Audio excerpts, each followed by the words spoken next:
Good morning everyone. Well, it's morning for me. We've been rained off today. Very happy.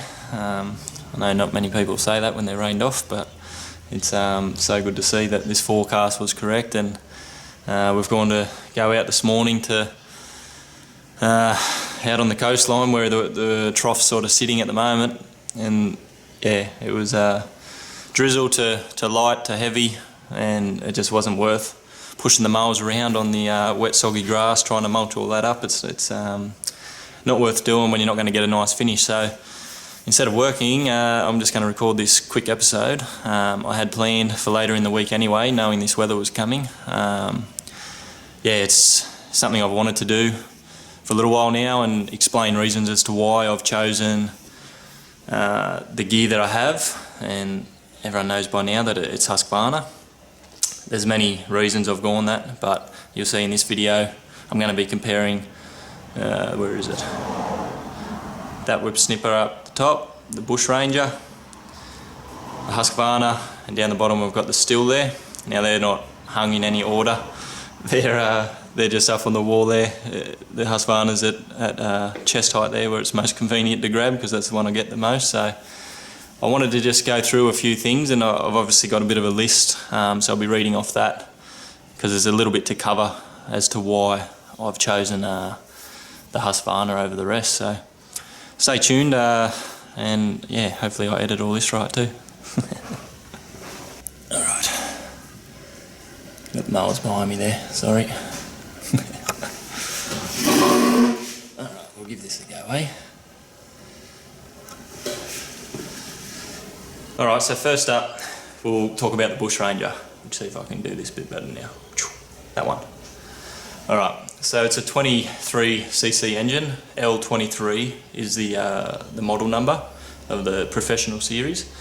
Now, I've just gone through and I've written, all on my trusty little phone here, all the pros and cons for each one, and the reasons as to why I've chosen Husqvarna. So, the Bushranger, its pros: it's light, it's easy for edging. It's very easy for edging. If you're a beginner and wanted to learn, that'll be the one up there.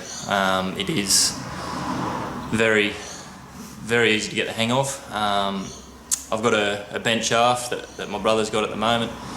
Bent shaft whippersnipper.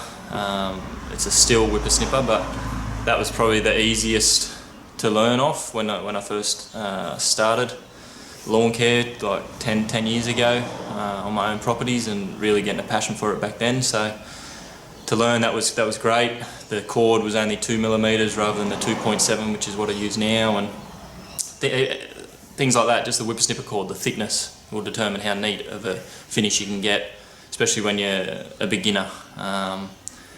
The thinner it is, a bit more razor type cut, like a laser, just straight down the line, whereas the other ones, 2.7, very thick, very hardy. It's good for cutting down thick brush as well. But when you're doing your edging, if you're not onto it, it'll want to pull itself. Instead of going nice and straight, it'll just kick that little bit. It'll pull itself where it wants to go, so you've got to really hold on tight. So that's where this Bushranger is perfect as far as a beginner type whip snipper would go. Yeah, so it's fairly reliable to start as well. Maruyama engine, so made in Japan, highest of quality materials. You do notice some things Bushranger's adapted to it, which I'll talk about in the cons in a second. Certain things do feel a little bit cheap and nasty, and I know they're cheap and nasty because I've bought a few things off eBay before and they're using the same handle, so that tells me straight away cost cutting has definitely been made. And not saying that every brand doesn't do it, but yeah, definitely this one, that's one thing I've noticed. So moving on to the cons, it's not enough power. That's not really its fault. It's only 23 Cs. I should have went the L26, the 27cc one, but at the time they just had that one in stock, and the Bushranger, I believe, have gone and changed their carbies now to meet emission standards. So that's why I went this one. It's an older variety. So with that older style, it runs for 10 plus years without any dramas, or so they say. So, and to be honest, it does. It starts very reliably, and I haven't had a drama with starting it or using it non-stop all day. It's done its job. It's just not quite powerful enough to get through that thicker grass, especially buffalo, St. Augustine, like I've mentioned before for you guys in the States. So when that's growing over onto the pavement and you're trying to get a nice edge, very hard, very difficult when you haven't got enough power behind you. You can change your cord.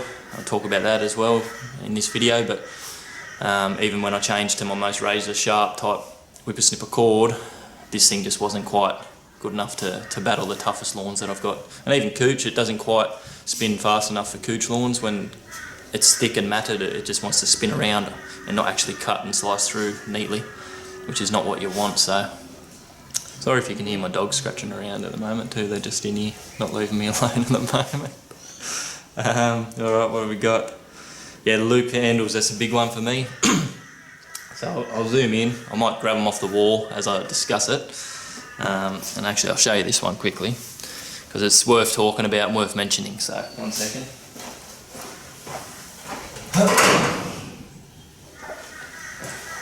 So, you can see here, this loop handle, the positioning and the shape of it, the angle of it. But the thing that doesn't sit well with me is when you turn it sideways, you've got this little point here, and if you can see that angle, when you're edging, or for me when I'm edging and I'm holding it there on the side, and I want that loop handle to wrap right around where I'm holding it at a 90-degree angle with the trimmer there. But with this one, at the end of the day, that little point there, digging right into the centre of your palm, after about 10 lawns you start to feel it, and you get home at the end of the day and the inside of your palm there, this is very, very sore, starts aching. And yeah, comfort wise, going horizontally, can't fold it, it's the best handle that I've got. Up here is nice rubbery handle, nice rubber grip rather than plastic. And when you're going acrossways, if you're just using it for brush cutting, you could go all day. And if you had a, sorry, you couldn't even see me in the camera there. If you had a big brush cutting job and a more powerful trimmer, this handle will be super comfortable. But then it gets me to my next point, which is the actual trigger. And that's, you can see there, very bulky. Now, when you're using a trimmer, it's handy just to be able to use it one finger sort of operation as you're going along. But when you're going like that, and then you're having to flick two fingers like that as you're coming through on the angle, that is sticking out too far. So when, same deal, at the end of the day, you're stretching your finger out to full extension just to get it around this little handle here, see? Now, like I was talking about before, these little handles, this design is on many cheap, or cheapish eBay units. So it's obviously something that they've looked at doing. The trigger works, just feels cheap, moves around a bit, and I just, yeah, not really a fan. The grip, the rubbers on the grip, it's good enough, does the job, but it's not the most comfortable, that's for sure. There's no movement in the handle, so no anti-vibration, which my Husqvarna does have. That'll be something I'll be discussing about that. So other than that, I'll just quickly check if I missed anything on these ones. I think I have. Yeah, so like I spoke about, awkward to use when edging. So what I mean by that, it's just the handle and that trigger. I just noticed, and for me, it might be personal preference, but for me, I don't have the smallest of hands, and my fingers are fairly long, so to hold this and grip everything that I need to, you sort of get used to what your capabilities are, and when you come across a unit that just doesn't quite fit, it just doesn't feel right, you just know that at the end of the day you're going to be sore, and in this type industry you're pretty physical all day long, and you don't stop. So I sort of typically eat on the go with my lawn days, because you got too many to get through to worry about sitting down type thing. You sit in the car in between each lawn anyway, so I just sort of take easy food that I can quickly get down and move on. Smoothies are my go-to. Anyway, off topic again, sorry. Well, yeah, big one is the dealer. It's nearly an hour away for me, for the nearest Bushranger dealer. They just, for me, a lot of research that I've done, and it's a big thing. Even once you got the business and you're going forward, you just know you need your dealer right there. If anything goes wrong, you can drop it off. You've got backups. I've always got backups, but you want to be able to, for your main gear, just get that to your dealer as quick as possible, fixed as quick as possible, and everything's going forward. You're not going to have to wait or drive an hour out of your way, because for me, where it is, I've got regular clientele down there, but I'm only there, or in the future it'll be twice a fortnight, and by the time you get around there again and you need your gear back, you might need it the next week, so it's not worth it. Alright, so we'll just move forward now with the Stihl, which at the moment is there, just sitting down on top of my Honda multi-tool, which is the one I'm talking about. Not that the Honda's cheap, but that's the cheap little handle that comes with it. It's the same. I'll show you once I pull them all off the wall here. So, alright, so the pros with the Stihl, obviously very powerful 94R. Stihl 94R is what it is. It's very powerful and torquey. I'd say probably a little more so than the Husqvarna. Now, I know that I'm not bagging Stihl in any way when I go through these lists, and I will say some negatives about Husqvarna as well, because the fact is none of this is sponsored. This is all just based on my own time and money spent and using the equipment, and getting the information to you guys as quick as possible. So I'll try and go rapid fire with this. I'm sorry I get sidetracked. I know. Yeah, Stihl reliability, it's the best to start. When it's going all day long, I'll make a little mention there where it wasn't the best to start, but I'll get into that in the cons, so just hold off on that. But as far as once it was fixed, yeah, going forward, my old bench shaft Stihl, it goes. I didn't use it for 6+ months there for a while. Obviously drain the fuel, put it back in, fired up maybe 3 pulls, and then from there it starts first time every time. So yeah, reliability, you can't knock them for that. It's more just a comfort factor for me. So sorry about my dogs there wrestling. Also, it runs true for edging. Yeah, due to the extra bit of weight in the Stihl compared to the other two, it pulls pretty true down the line when you're holding it. It doesn't want to skip off as easily, because when it's lighter, the speed and the torque, everything's pulling. It's going to want to force you one way, and when it's lighter, sometimes it's easier for something to move off rather when it's heavy. Same with mowing, like the little, it's behind me at the moment, I'll show you. The Husqvarna is so light and front wheel drive, it wants to jump off the line a lot easier than the Toro or the Honda. They're both a lot heavier, so there's pluses and minuses with going heavier and lighter, but as far as whip snipper goes, you're using it all day long, it pays to have something that's lighter. Yeah, so the plastic handle, it's decent enough on the Stihl whip snipper, but it's not the best. Comfort wise, it's just still feels a bit cheap, and obviously plastic, like if you can have rubber in any type situation when you're using something like this, it's going to help with comfort. So plastic handles, you notice your calluses flare up a bit more when you're using a plastic handle rather than the rubber ones. Like, it's little things, and no one likes to talk about it because they're all, I want to be a man and I don't moisturise and all the rest of it, but the fact is you want to be doing this for the next 20-30 years. You want to look after your hands and your body as much as possible. So yeah, it's all about comfort in the hard sort of industry that it is. Yeah, another pro is the dealer. He's only 5 minutes up the road as well. He's very easy across the road actually from the Husqvarna dealer that I go to now. So both of them have been great to deal with. Unfortunately for me, Stihl just wasn't the product for me. So as much as I thought it was, everyone sort of has Honda and Stihl equipment, and that's just the go-to. Like reliability, yeah, you can't fault them, but I wanted to push the ladder a bit and try and find something even better, more comfortable, but just as reliable. And in all three of them, I've found it. And the Honda, to be honest, the multi-tool, that'll be the last thing I'd touch, simply due to the weight. The multi-tool has paid for itself. It was like $400 and something on eBay, with all the non-brand, like non-Honda brand attachments, but it's paid for itself well and truly, even though you're dealing with that weight.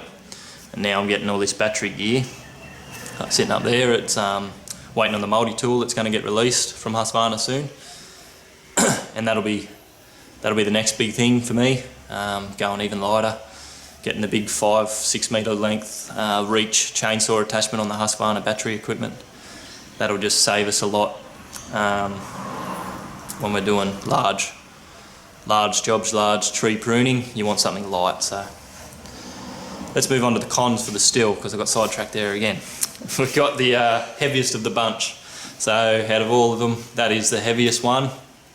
That is a major role, plays a major part, which I've spoken about. So the trigger, I'll grab it off the wall now.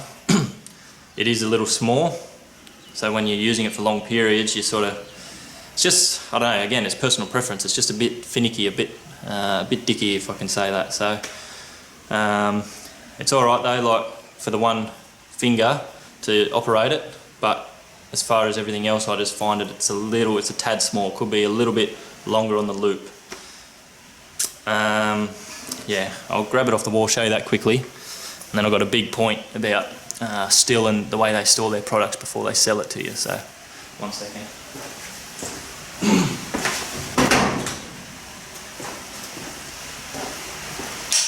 I'll also be discussing speed feed heads and how they're the only heads now that I use. This is the small one that I've got on the Stihl, because it's not really my go-to trimmer anymore. Now I'm trying to beat the rain here too, so I'll try and be a bit quicker. This is that handle and the trigger that I was telling you about. So good, but could be a bit longer. Just that little hook there could just come out that little bit further, make it easier when you are using it, albeit comfortable. It's yeah, not the greatest when you're using it for long periods, especially brush cutting. I've found this one, definitely you feel it in your arms and your shoulders and your back after using it all day. Now you can get the strap obviously to go around, but I find they definitely restrict you when you're trying to cut down the brush. The strap almost puts more tension on your back because you're trying to push it down, but then where it holds comfortably on a hill, that little mound of dirt might get up higher, and yeah, it all throws your balance out of whack, and you're restricted by that strap. So I don't bother with the straps. This is the loop handle, plastic loop handle. Not that comfortable at the end of the day, and I hate these things. I'm left-handed, they do nothing for me. They're there to, supposedly, if you're right-handed, they're there to stop the snipper getting too close to your body, but being left-handed, it doesn't matter anyway. So thinking about taking that off, because on the back of the ute or on the trailer, it gets snagged on everything. The Honda one I had actually broke off as well. They just get caught, and they're just an unnecessary little bit of item that I don't need. So I'll move on to this big point with the Stihl suppliers and dealers. They tend to fill up their products, right, with all the two-stroke oil and fuel put in the machines. So they're hanging up on the wall, just all looking pretty. Then they fire them up without draining that fuel, and it might have been sitting there for months. And that's exactly what happened with this 94R. 3 times I had to take it back under warranty, and it just kept dying. Like, you'd use it all day long, it would be fine if you had the finger on the trigger, but wouldn't matter if it was hot, cold, it was just dying. So the carby was blocked full of muck after limited use, like early on. A brand new machine shouldn't do that. And to be fair, yeah, I've since swapped who I've gone to, and he fixed it like that. He cleaned the carby, all sweet. Touch wood, it's been fine ever since. So I'll move on to what else I've got here. Yeah, so I've spoken about the 10-year-old bench shaft, and then that's a major thing. I didn't realise just how great in efficiency and productivity you gain by using a straight shaft over a bent shaft. I've watched previous videos of myself using a bent shaft whip snipper, and I thought I was going quick, but nothing compared to these things, especially with a bigger cord, higher revs, more power. Because that bent shaft I had was a 27cc, it still had a fair bit of power for a little unit, but compared to these things, might have less cc's, but the way they're set up and the torque in them, yeah, major difference. So what else have we got here? Yeah, finally we've arrived to Husqvarna. Now this has been a major turning point for me because it's a one-stop shop now. I go to this dealer and he's got mowers, he's got battery powered units, he's got all the two-stroke equipment I need, he's got chainsaws if I ever want to upgrade my little eBay chainsaw that I got and my Stihl mini boss. But yeah, I just found him very reliable, but also the gear I know is reliable. It's a big name. I like anything made in Sweden, made in Germany, anything of quality. I find anything, not everything, but some things certainly, coming out of the States and China and all the rest of them.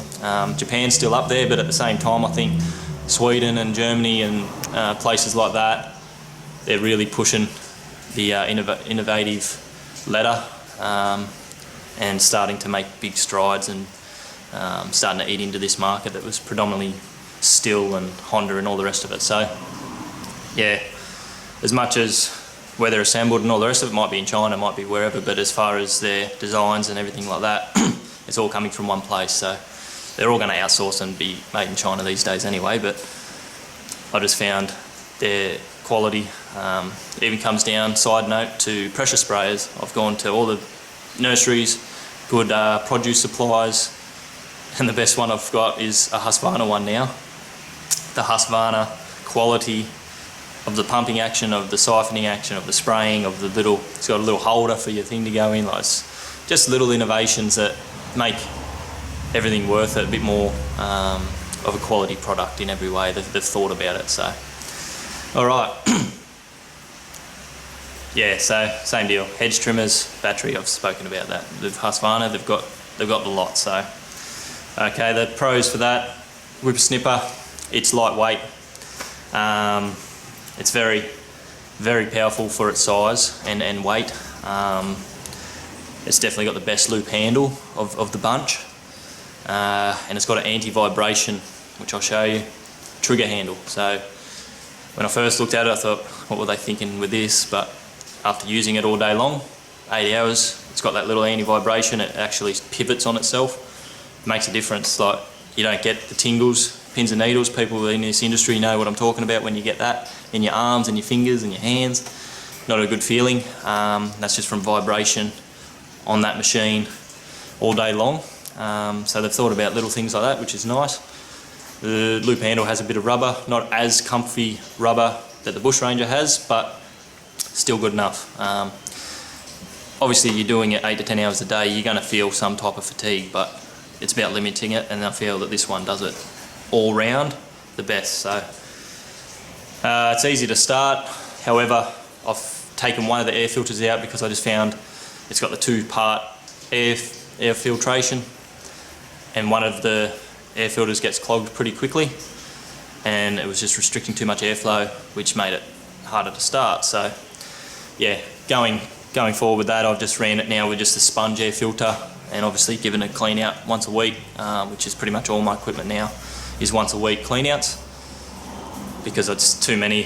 What I'm doing in 1 week now, I worked out, is pretty much what an average homeowner would do over the whole year. So that's a massive difference, and that's why things like the Toro, it was doing as many like lawns as someone would do in 1 year. And obviously I mow twice a week in the warmer months for my own lawns, and then once every 2 weeks in winter, whereas my clients, I work off a fortnightly roster for the majority. And yeah, so that's fortnightly roster in warmer months and monthly in winter. So there's a big discrepancy with that. But then the amount of clientele, which I've mentioned before, it's 70 to 100 people that I'm rotating, and then I've got acreages, and then I've got all these other handyman jobs that come up and pop up here and there, and you're trying to fit everything into one. But yeah, going forward, extra pair of hands or two is definitely the way to go. But for now, like I've mentioned before, I'll get through winter and we'll start fresh. I'll get all this ride-on set up, my trailer set up and everything else going forward, and we can keep growing from there. So off topic again, Daniel. We're going to go to reliability. Can't go wrong with Husqvarna. In my opinion, everything, chainsaws right through to obviously their mowing equipment, I can't fault them.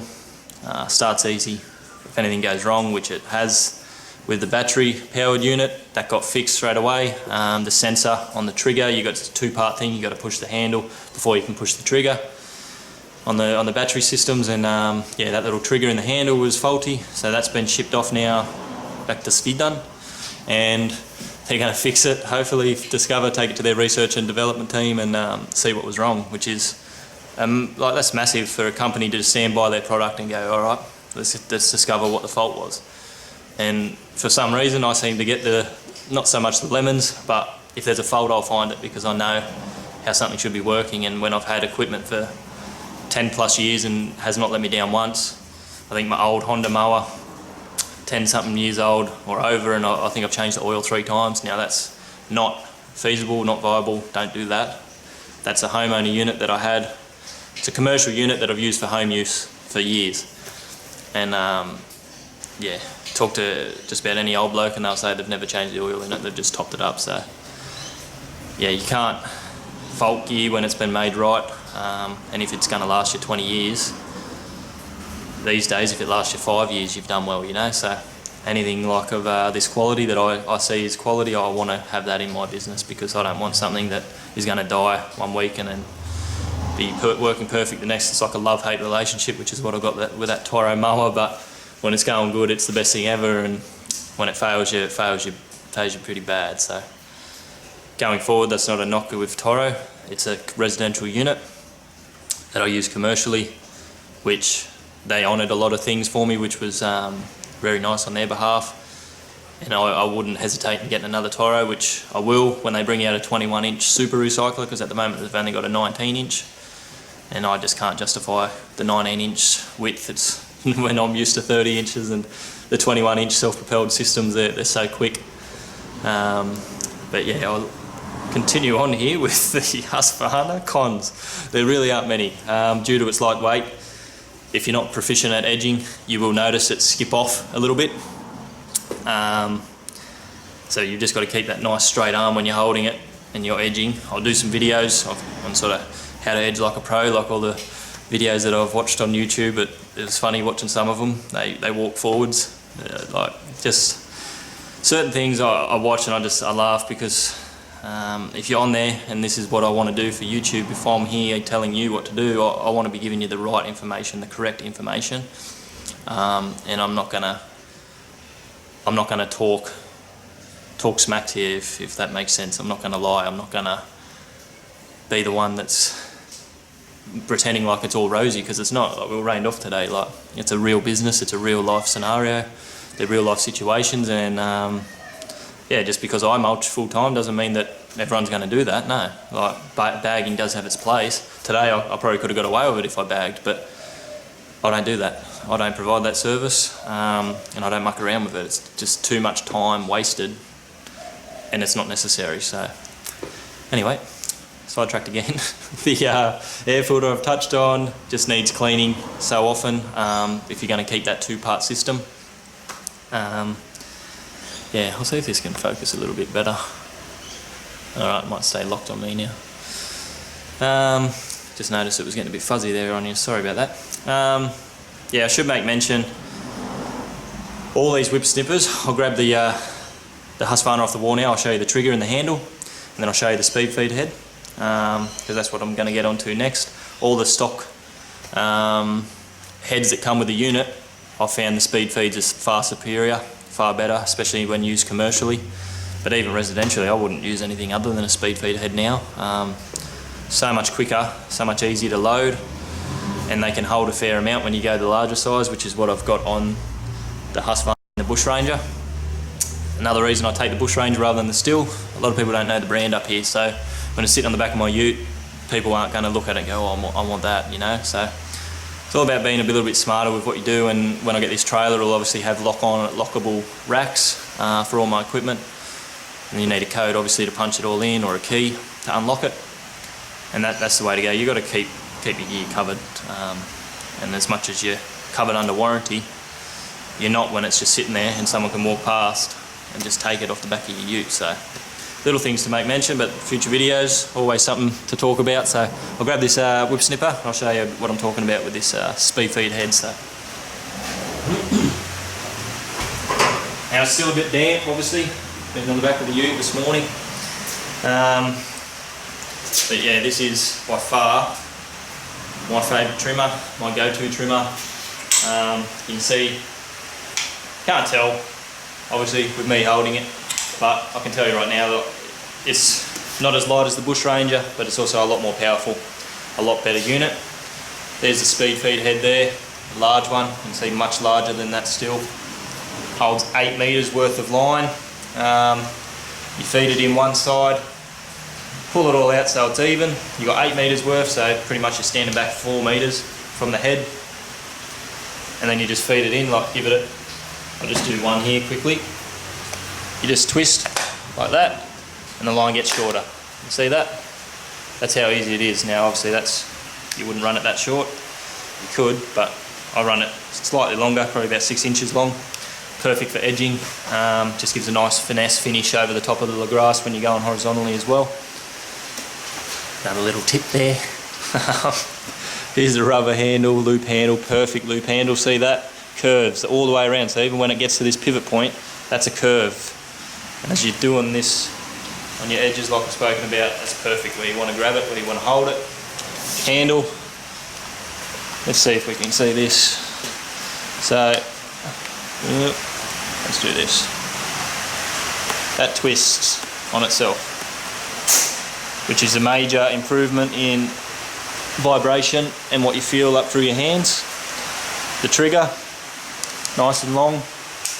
Now that can actually be bent backwards. I haven't tried, but I've seen on other YouTube videos that this handle looks a little bit flimsy at first glance, but it's very robust, very strong. So yeah, I can't fault this machine. Another important thing, which I didn't have written down, metal guard for the bottom of the fuel tank there, save any rubbing out of the fuel tank. Now you'll notice there's still nothing on the bottom.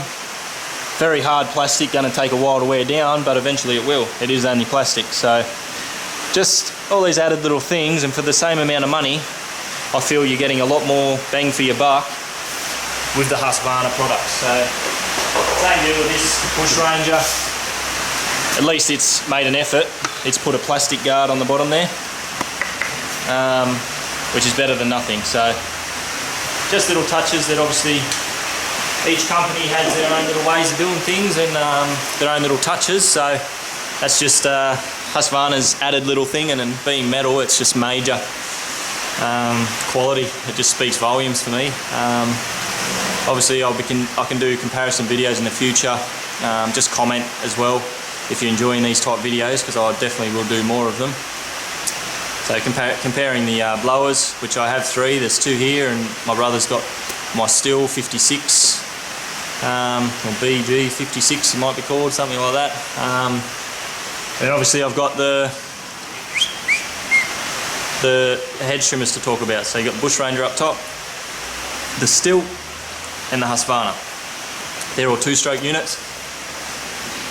Blade lengths all change. The Stihl's the longest, then the Husqvarna. Shortest is the Bushranger, which is perfect for round hedges, which I've spoken about before.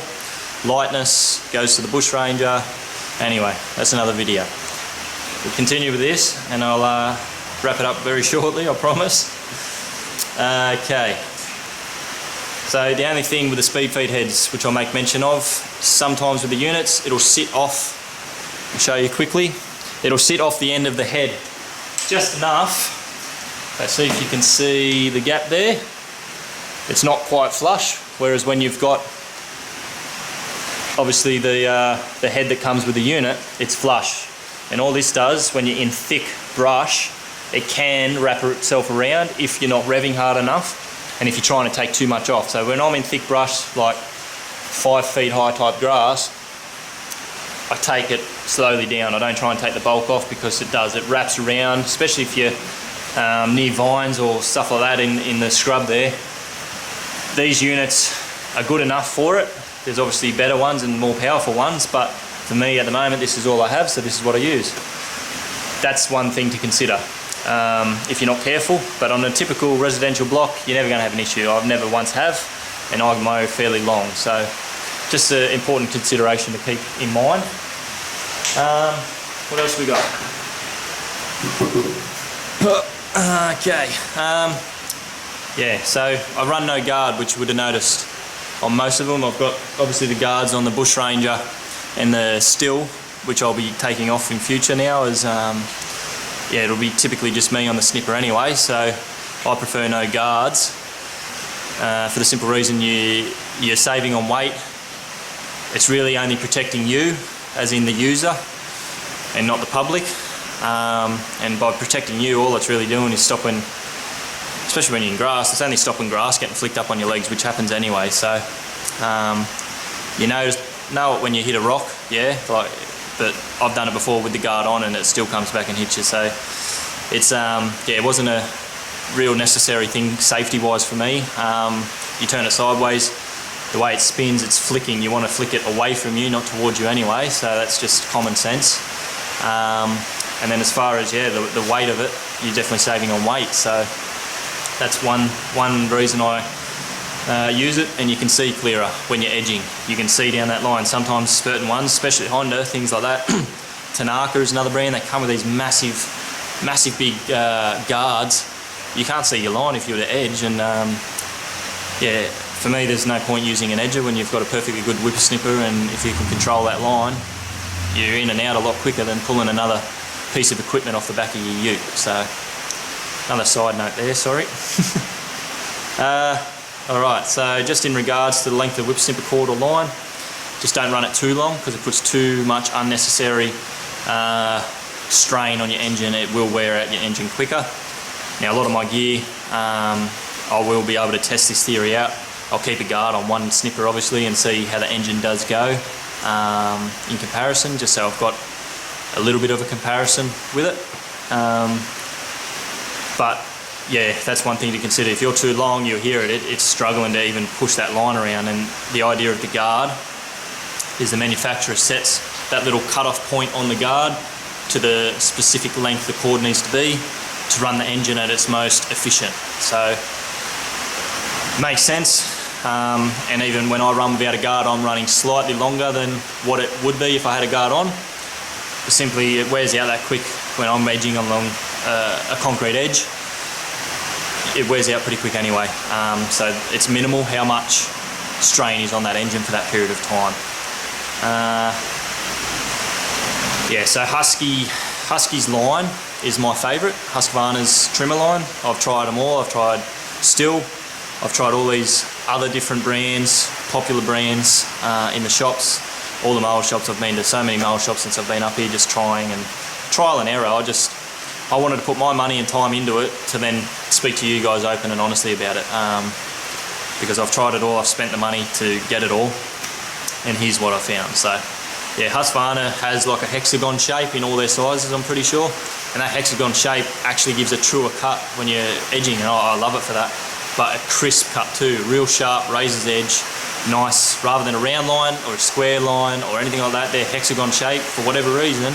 The strength of the polymers in the nylon, I'm pretty sure it's made out of the predominant material. It's perfect, so let's hope I can beat this rain. Okay, so all the snippers, they get run at the same 50-to-1 ratio. I did try all varieties up in the back there. I've got all my fluids, and I had Stihl, which I found to be the worst. In my opinion, the machines tended to run rough by using the Stihl 2-stroke oil to the correct mix. Tried to make it leaner, tried a bit more. Like, I've done all the research, I've known what works, and for me it's the Husqvarna oil. No smoke, runs clean, runs efficient. does everything it's supposed to. Yeah, so what's next? For the next comparison video I've touched on will be about the hedge trimmers. Stay tuned for that because I want to go into detail about bar length, teeth type, touch on it quickly. The Stihl, just as a little teaser, like there's a little bit of a hint here. The Stihl has blades where it only has a cut, or teeth cut on only one side, whereas Husqvarna and the Bushranger, they have it on both. And you can see that in the blades and the teeth, and you can see it in the finish. More finer detailed plants, more finer leaf, and smaller leaf type hedges. Husqvarna and Bushranger win hands down. Larger things like a Maruyama, the Stihl, even with my battery stuff I've got now, the Stihl, and that's only a bloody homeowner unit. It goes awesome for thicker branches, and then because it is sort of my cheapest hedge trimmer, I tend to use it on the rougher, twiggier type plants just to get it down, and then when I want to give a good finish, I'll come along with my top end type hedge trimmers. That's what it's perfect for. When you've got so many selections, you just pull out which one for every situation you've got, which I've spoken about in a previous video. You just pull out the one you need. So yeah, I think that's about it for now. I'll show you these mowers and stuff and quickly zoom in on the other bit of equipment I've got over there. And yeah, so thanks again guys. Please just like, comment, subscribe. Really want to get this channel growing. I understand it's going to take time. I'm going to start commenting and leaving my link on certain videos where I have noticed there is a few now in Australia which are doing similar things, but I find they're not quite going into detail enough for me. So I want to be that person that fills that little niche for Australians where it's to do with our conditions and our environments and the products we use.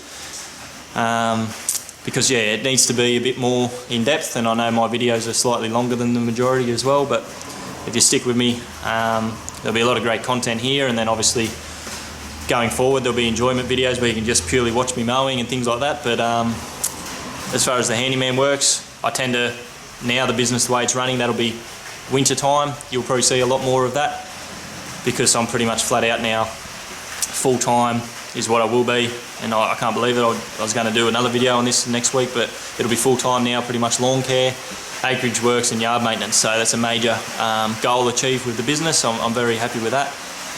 And now it's a matter of fitting everyone in and making sure the business quality is always there. The service is at its highest level that it's always been, even once I do start employing more workers, because yeah, that was one thing I didn't want to do, is just hire someone for the sake of it because I need help. I don't want my quality to dip, and I don't want to lose the reliability, the respectability that I have with my clientele. I've built great relationships with just about every single one of them, and to be honest, they've been great for me and my family. Always asking about my family and things like that. So it's been a whirlwind of an experience, but it's been great. It's been fast moving. Had to adapt really quickly, which is something that I want to do this channel for. You got to adapt. You got to be innovative. You can't just do what everyone else has done in the past. It doesn't work a lot of the time because you're you and they're them. So if you know what I'm saying there, you've got to look at other ways and other avenues that you can build your business up quicker, more efficiently. And that's why I'm getting this trailer, this ride-on, all these things I've spoken about, just to be as efficient as possible. And just so you're home at a decent time, you can still make the same amount of money, but if you're home at 2 o'clock, then so be it. Like, it doesn't have to be working till 5 to feel like you're flat out. You're still flat out doing that. But when you get home, it's doing videos like this, or it's fixing up. Like, you'll notice I'm very anal when it comes to having everything in order, but efficiency comes down to how organised you are as well. And if you're not organised, yeah, as far as running a business, you need to be organised to be profitable and to enjoy it, because otherwise you're chasing your tail. And I see it all the time. I've seen it for years, even when I was working as a plumber. Like, certain tradies know it and understand, and you can tell the quality's there. Other ones just want to rip, tear, bust, don't think about it, and then they go, oh no, what have I done? And yeah, you can't run a business that way, because that's why businesses can fail. I've got a long way to go before I can start preaching about that, but I'm putting all the right steps in place now to make sure going forward it's not going to be such a hard ordeal to transfer and to lift and to grow, and if that's the direction I want to go. I've still got to figure that out, because I think 2 to 3 workers would probably be my maximum. I don't want the extra stress of a massive company, and there's no need for it to be that way, because we're simply making enough and are comfortable enough with what we're doing now. So yeah, thanks again everyone. I'll double check I haven't missed anything there. No, that was have a good one and see you soon. DPH over and out. Trying to come up with a sign off and an intro to my channel, but we'll give that a go. Over and out. That sounds pretty good. I'll go forward. I'm hoping to get a lot more content. We've got pressure cleaners down there, which I'm unfortunately unable to use at this time due to the water restrictions, which ironically it's raining right now. I'll show you some footage of my yard quickly, show you how green it's all getting, and yeah, I'll show you this equipment, and that'll be it for this video. So thanks guys. I'll see if I can unhook this quickly. 1 second.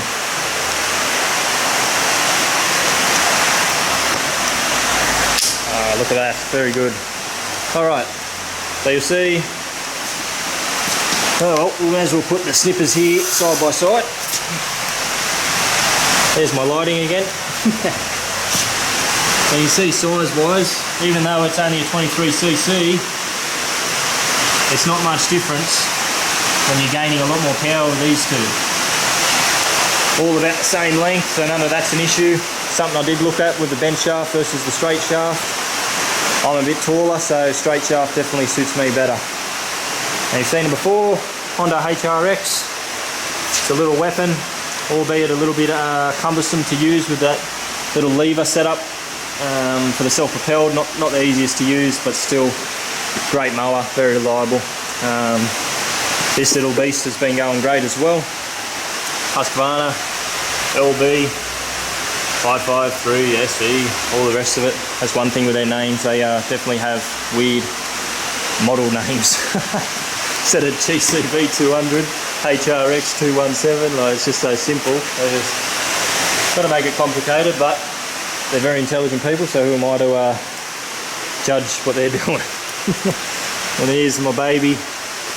It's now just for my lawns and super duper high lawns, and maybe on the occasion that they're in the shop. I just want this thing to last now, and it's so enjoyable to use with this personal pace system.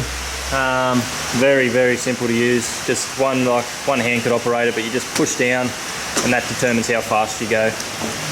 Self-propelled on this, that's not the self-propelled, that's just for your engine brake, which also cuts your blades. And then you just engage this, which engages the front wheels. Another thing, front wheel drive, both these are rear wheel. And what else we got? Big backpack blower, which has been awesome. It's a bit better of a name, 570 BTS, kind of. All my battery gear, which I have to unplug him. So that's the new one I got replaced, because this trigger handle was playing up and it was coming up error, and then you'd use it for 5 minutes, it'll cut out. So they honoured it, they're taking it to their research and development. I can't fault them, can't speak highly enough of Husqvarna and Gary. CBS is the company, the business that he owns. If you're anywhere near Timbertown, my area, you'll know who I'm talking about. Husqvarna 525BX, that's the blower. Anyway, I'm rambling again here. Here's the handle that I was telling you about, just quickly, very important to talk about. This is the cheap eBay unit, but not the cheap engine. Now they're saying there are cheap imports coming from China, which are branding it as Honda, but this isn't. This is the proper GX35, but extremely heavy unit. These attachments, all great attachments. That'll need a bit of a clean out after the last use I did. But as far as, like I said before, it's paid for itself. It's been a great unit. Big deadly brush cutter. little carbide teeth. It's got 3 little other attachments that come along with that. Very good buy, especially for a homeowner. But if you are just starting out, it's definitely worth an option. I think they may be around $500 now on eBay, but still well worth it when you compare it to, say, these units, which is sort of $600 just for the unit and maybe one attachment. So good for when you're starting out. Not the best, but good enough. Gets the job done. Hedge trimmers we'll talk about. We'll talk about those in the future. That's a major time-saving apparatus that I use now for cleaning driveways. Makes a massive difference. As does, say, a mulching fork when you're top dressing and things like that. There's all these videos that I'll be talking about and going forward. But again, rambling. So I'll show you this quickly. Hopefully not get my camera too wet. Yeah, we'll run over here. 1 second. Alright. So as you can see, get good runoff here from the pergola. These are my beautiful gardenias. You've seen in past videos, if you ever saw how small that was, a little bit of rain works wonders. The passion fruit vine taken off. Still got 2 mangoes hanging on. We had about 10, but birds and bats and other things got to it. But it's sprouting new leaves all the time. Just have to keep that pruned, obviously, being in the placement that it is, because as people know, mango trees can get fairly large. As can that old variety magnolia. You see the stump on it. Was once a large tree. Just keep that pruned now as much as possible. It needs another trim up. And then the orange tree there in the middle. But I'm very excited about this lawn. As I was saying in previous videos, that was once all couch. Now this has been taken over. We've only been here not even 2 years yet. And in that time, this whole centre section was couch, which in winter it would die right off. And did so again in this drought we had for 9 months. But regular mowing at a good height. I haven't even top dressed yet. This has just been fertiliser that's beefed it up. I'm going to give it a top dress in the next couple of weeks. Just wanted these little things over the back corner there to come through. Got all that timber at the back there I've got to cut up. Anyway, that'll be the video today, guys, and thanks again. Please like, comment, subscribe, and get in contact if I can help you in the future. Going forward, it's going to have a trailer attached to the back of this thing and eventually upgrade even the ute and the trailer. I want to get an enclosed trailer eventually. And one of my big influences is Brian's Lawn Maintenance. Look him up on YouTube. And if you see that setup, that's pretty much the goal that I have long term. So it'll come. It's all time and money, like I've spoken about before. But we'll definitely get there. So thanks again, everyone. I'll see you very soon. There's the camera. All right. That'll do. Okay. All right. Thanks, guys. Bye.